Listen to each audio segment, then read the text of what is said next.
Share. Communication skills. It's not what you say, it's what they remember. Listening skills. Do you listen to your recruits or do you hear your recruits? And do you even know the difference?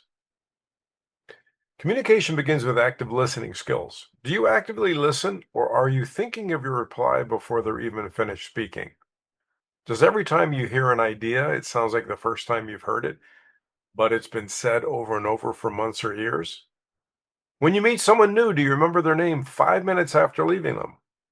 Can you say three things you've learned at a seminar or event recently?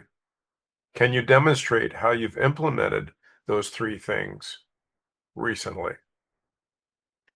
Active listening. Do you make eye contact when someone speaks? Do you pause 3 to 5 seconds before responding? Do you paraphrase back what you understood them to say, confirming you were listening and that you got their point right?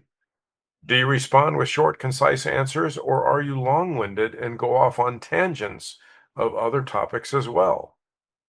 Do you make the other person feel important? Share. The S stands for stand out when you speak. Do you ramble a lot or are you concise in your message? Are you speaking at their level? And I don't mean education level, I mean experience level. Remember your first day? Talk to them at that level without sounding condescending. There's a lot of words that you're going to use because you've been in the business for X number of months that they're not going to understand on day one. So you got to talk at their level.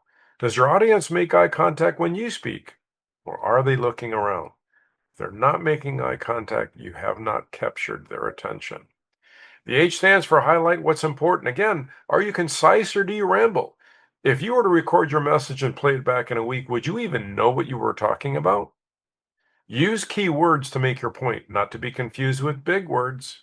Remember what I just said. Sometimes the result doesn't have to be 125 slides later to make one point. You will lose your audience, metaphorically speaking. A stands for address them. What great speakers do aside from great active listening is they address the other person, making comments like, you know what I noticed about you? It pulls them in, and it with a compliment, like, smile when you speak, or I can hear your smile in your voice. You know what I noticed about you? That I can hear your smile when you speak. Talk about a compliment that makes someone feel really, really good. You make them feel good about you listening, and that will pay huge dividends. R stands for repeatable. Can anyone repeat what you just said? Or were you so long-winded they got lost? Were you concise so understanding was easy? Were you engaging or regurgitating information? Did you read slides or engage in the slides? Did you tie it all together? Did you storytell? E stands for emotion. Every great speaker tells a story. Every story evokes great emotion. When you evoke emotion, your audience can relate in some way, leave them feeling their heart tugged at. They will relate it to their own experiences.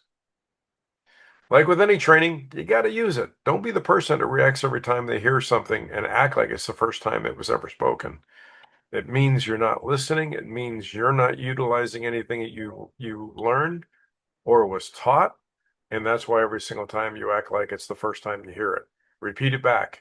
What they said before answering. Repeat it back. Paraphrase. Make eye contact and read the room. Are they making eye contact back?